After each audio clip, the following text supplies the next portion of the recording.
16వ శాసనసభకి ఏకగ్రీవంగా ఎన్నికైన సభాపతి శ్రీ చింతకాయల అయ్యన్న పాత్రుడు గారికి హృదయపూర్వక నమస్కారాలు, మీ శుభాకాంక్షలు.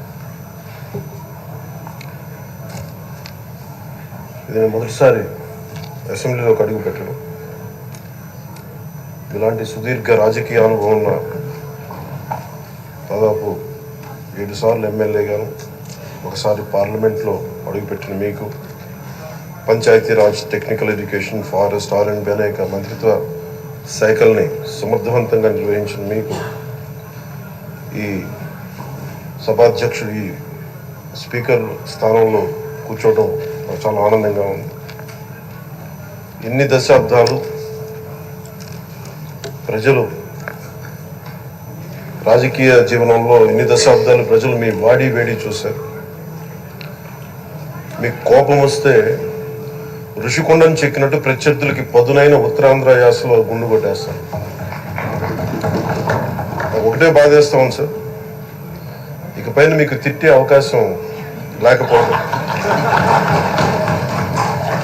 కానీ ఇక మీద సభలో ఎవరు తిడుతున్నా దాన్ని ఆఫ్ చేసే బాధ్యత మీ చేతిలోనే ఉంది. మీరే మైక్ ఆఫ్ చేయాలి. అంటే మా చిన్నప్పుడు నేను చూసే ఒకసారి అల్లరి చేసే అబ్బాయిని క్లాస్ లీడర్ చేసేవాడు చిన్నప్పుడు మా స్కూల్లో. కానీ ఇన్నాళ్ళు ప్రజలు మీ వాడి వేడి పలుకులు, మీ ఘాటైన వాగ్దాటి చూశారు. ఈ రోజు నుంచి రాష్ట్ర ప్రజలు మీ హుందాతనం చూస్తారు.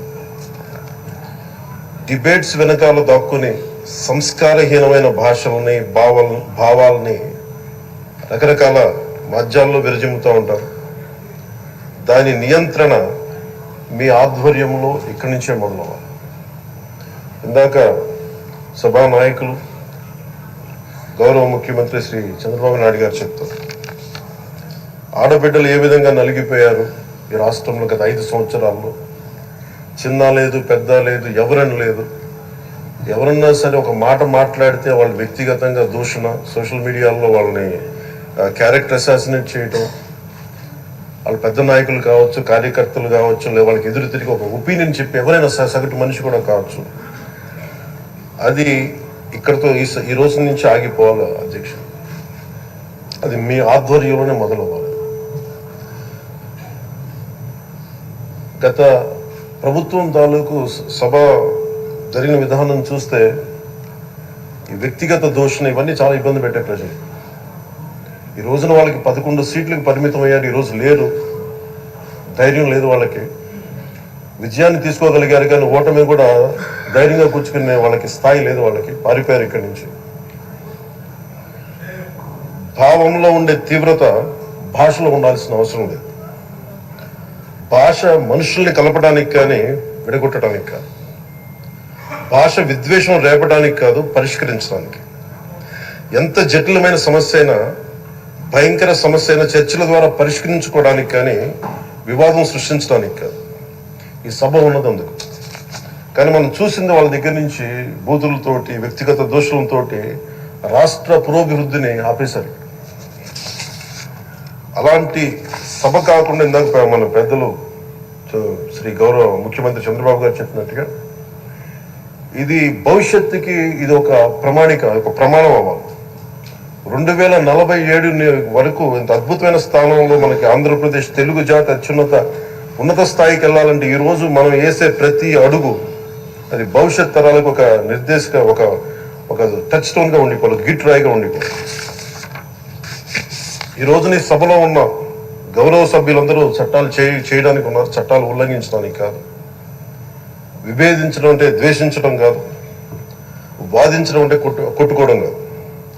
ఇవన్నీ విభేదించడం, వాదించడం ఇవన్నీ ప్రజాస్వామ్యానికి చాలా మౌలికమైన పునాదులు. ఆంధ్రప్రదేశ్ ఆవిర్భావం జరిగి అసలు భాషా ప్రయుక్త రాష్ట్రాల ఆవిర్భావమే మన ఆంధ్ర రాజ్యంతో మొదలైంది. అమరజీవి పొట్టి శ్రీరాములు గారి బలిదానం మీద మన రాష్ట్రం పుట్టింది. 56 రోజులు తిండి తిప్పలు తినకుండా నరకం అనుభవిస్తూ ఆయన బలైపోయారు.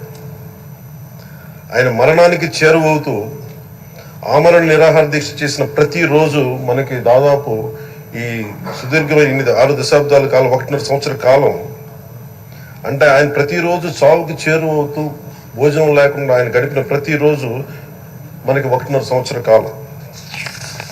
అలాంటి నేపథ్యంలో అలాంటి మహోన్నతుడు శ్రీ పొట్టి శ్రీరాములు గారి త్యాగాన్ని కనుక మనం ఈ సభలో ప్రజా సంక్షేమం కోసం మాత్రమే చర్చలు జరగాలి, వాదోపవాదాలు హద్దులు దాటకుండా ఉండాలి, వ్యక్తిగత దూషణకి తావివ్వకుండా ఉండాలి. అలా కాకుండా గత ప్రభుత్వం లాగే ఈ సభని తిట్లకి బూతులకి కొట్లాటికి వాడితే ప్రతి నిమిషం పొట్టి శ్రీరాములు గారి బలిదానాన్ని అవమానం చేసినట్టే. ఒక గొప్పవాడు, ఒక మహానుభావుడు బతికినప్పుడు మాత్రమే కాదు, చనిపోయిన తర్వాత కూడా కొన్ని తరాలు ఉపయోగపడతారని నిరూపిస్తారు. అలాంటి కోవకు చెందిన మహానుభావులు ఆంధ్ర రాష్ట్ర సృష్టికర్త, భాషా ప్రయుక్త రాష్ట్రాలకు శ్రీకారం చుట్టిన ద్రష్ట, అమరజీవి శ్రీ పొట్టి శ్రీరాములు గారి స్మృతిలో ఒక విలువలతో కూడిన ఒక సత్సాంప్రదాయాన్ని తెరలేపుతూ మీ ఆధ్వర్యంలో ఈ సభ జరగాలని, ఈ 5 ఏళ్ల ప్రజా ప్రస్థానంలో ఈ విలువైన 5 ఏళ్లు రాబోయే తరానికి గొప్ప భవిష్యత్తునిచ్చేలా, అన్నం పెట్టే రైతుకి, కౌలు చేసుకునే రైతుకి, రైతు కూలీకి అండగా ఉండేలా, మహిళలకి భద్రతతో పాటు ఉన్నత స్థాయికి ఎదిగేలా, ప్రభుత్వ ఉద్యోగులకి భద్రత కల్పించేలా, పశువు పక్షి ప్రకృతి సర్వజనులందరికీ కూడా మతాలకి ప్రాంతాలకి అతీతంగా సుభిక్షంగా అభివృద్ధి పదంలో ఆంధ్రప్రదేశ్, ఆంధ్ర రాజ్యం అద్భుతమైన ప్రగతి సాధించేలా ఈ చర్చలు సాగాలని కోరుకుంటూ, సభాపతి అయ్యన్న పాత్రుడు గారికి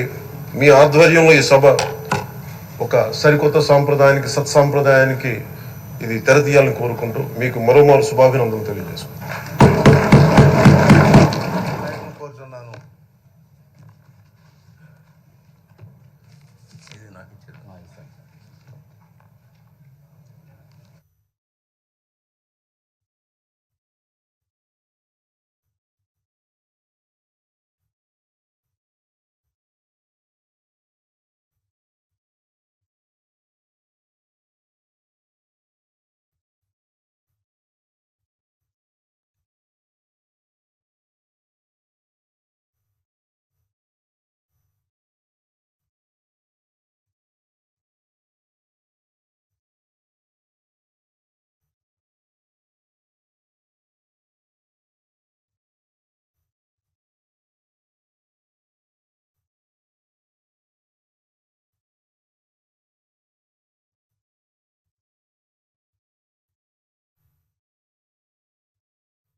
Escucha.